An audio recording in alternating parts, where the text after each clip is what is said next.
Hi friends, வணக்கம் and welcome to RK news Tamil Nadu channel. சற்று முன் வெளியான முக்கிய அறிவிப்பு. சென்னை மாநகராட்சியில் சொத்து வரி மீண்டும் உயர்வு. எத்தனை சதவீதம் தெரியுமா? செய்தியை முழுமையாக கேட்கறதுக்கு முன்னாடி நம்ம சேனலை சப்ஸ்கிரைப் பண்ணலாம். சப்ஸ்கிரைப் பண்ணிக்கோங்க. மறக்காமல் பெல் பட்டனை கிளிக் பண்ணிக்கோங்க. அப்போ தான் நம்மளுடைய அப்டேட்டட் நியூஸ் உங்களுக்கு உடனுக்குடன் வந்து சேரும். சென்னை மாநகராட்சியில் 6% வரை சொத்து வரி உயர்கிறது. தமிழ்நாட்டில் கடந்த 2022ஆம் ஆண்டு சொத்து வரி உயர்த்தப்பட்டது. இந்த சொத்து வரி உயர்வு என்பது சொத்துக்களின் அளவு மற்றும் மண்டலங்களை பொறுத்து வேறுபட்டது.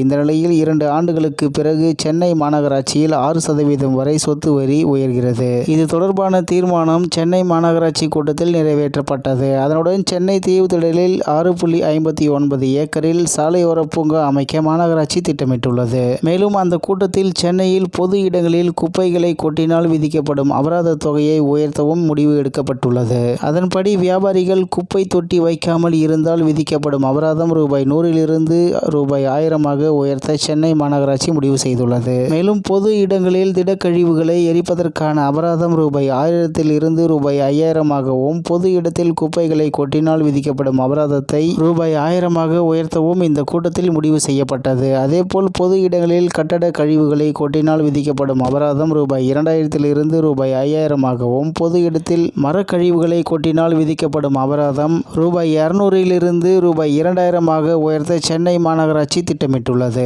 அதே நேரத்தில் மெரினா அண்ணா நகரில் பொது இடத்தில் நிகழ்ச்சி நடத்திவிட்டு தூய்மைப்படுத்தாவிட்டால் ரூ.5000 அபராதம் விதிக்க முடிவு செய்யப்பட்டுள்ளது. இந்நிலையில் சென்னை மாநகராட்சியில் 6% வரை சொத்து வரி உயர்கிறது. மேலும் தமிழ்நாட்டில் கடந்த 2022ஆம் ஆண்டு சொத்து வரி உயர்த்தப்பட்டது. மேலும் சொத்து வரி உயர்வு என்பது சொத்துக்களின் அளவு மற்றும் மண்டலங்களை பொறுத்து வேறுபட்டது. இந்த நிலையில் 2 ஆண்டுகளுக்கு பிறகு சென்னை மாநகராட்சியில் 6% வரை சொத்து வரி உயர்கிறது என்று தகவல் வெளியாகியுள்ளது என்பது குறிப்பிடத்தக்கது. இத்துடன் இன்றைய முக்கிய செய்தி நிறைவு பெறுகிறது. மேலும் இதுபோன்ற செய்திகளை உடனுக்குடன் தெரிந்து கொள்ள ஆர்கே நியூஸ் தமிழ்நாடு சேனலுடன் இணைந்திருங்கள். நன்றி, வணக்கம்.